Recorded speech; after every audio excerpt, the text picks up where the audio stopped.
New Year's bring new beginnings, whether that's trying to predict what lies ahead or being distracted by what's happened in the past. We discuss some of the unproductive habits of investors and how we can improve.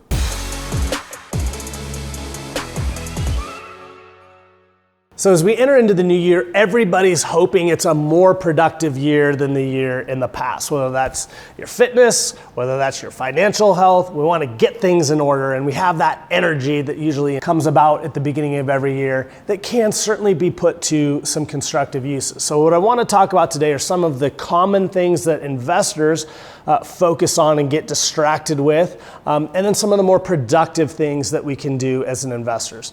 So what are those unproductive habits that tend to pop up at the beginning of a year? Number one is focusing on New Year's predictions. This is the time of year where my inbox gets flooded from analysts, investment houses. Everybody seems like they've got to make a call for the year. Most of the calls come in year after year, kind of doing a 7 to 10% type return. Why? That's a long-term market average, and they just want to fit in. They want to keep their jobs. They're not looking to get egg all over their face. There are some exceptions, the people who call for impending doom, the people who are calling for some huge, ridiculous bull market. Most of them are just looking for clicks. They're looking for subscriptions. They're looking for followers. The truth is, nobody really knows what lies ahead. Similarly, a lot of people get distracted by what happened in the year behind them. One of the big distractions is, hey, what I thought was going to happen didn't happen, i.e., I didn't get an average type performance. Well, the truth is you rarely get average. We've talked about this, but it's just, again, one of those mindsets that investors have to remind themselves of, keep on top of mind, is that average happens over time, not all the time. In 6 of the last 94 years, you got a return between 5 and 10%, but for the vast majority of one's life, if you think about a nice long life of 94 years, you're never gonna get average. People use this usually to freak out in a few different ways. One, they think because maybe they were below average, their plan's broken or the market's broken and not gonna work anymore. That's usually not the case. B is they worry, oh, things are actually too good, and then they kind of worry about market tops and impending doom and all the doomsayers that are out there. Or 3, they look at that portfolio and that outperformance and they find some of the real outliers that did well and pulled that average up, and try doubling down on them, i.e. buying high instead of buying low.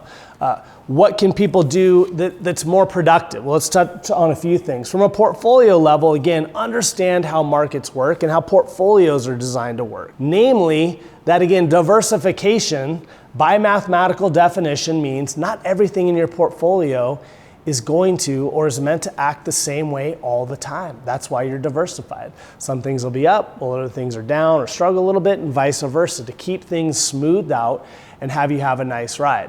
A lot of people look at that and say, hey, this isn't working, this is working, I'm gonna sell this to buy more of this.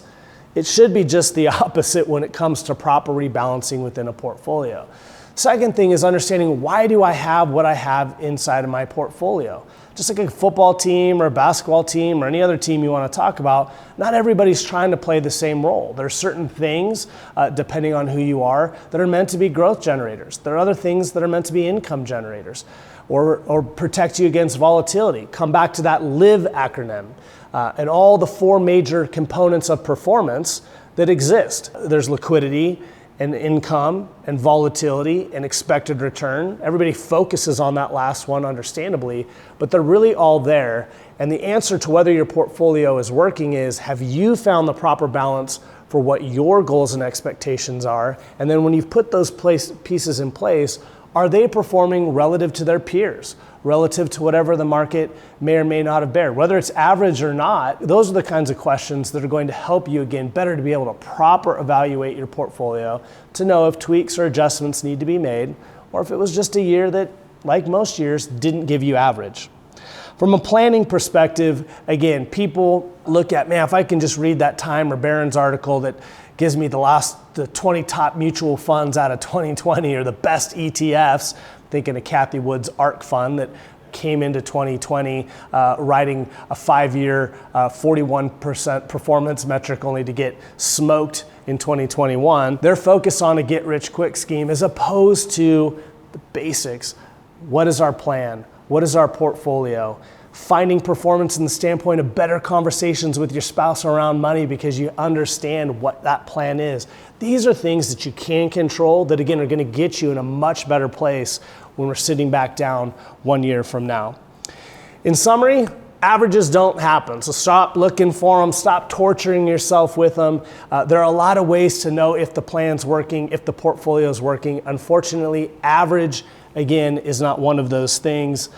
2, understand that if you have diversified, as you balanced through those live performance metrics, not everything is meant to do the same thing, and that's okay. You don't need to just chase whatever your favorite thing is for that moment, whether that's the thing that protected you against volatility in a bad year or gave you tremendous results in a good year. They all play their role, and understanding where you're at in your journey and the balance that you should have is key. Lastly, focus on updating your plan. We're gonna keep pounding this because those investors we find that have the most peace of mind are the people who have designed a plan and who are executing on that plan far more than, again, trying to predict what might lie ahead.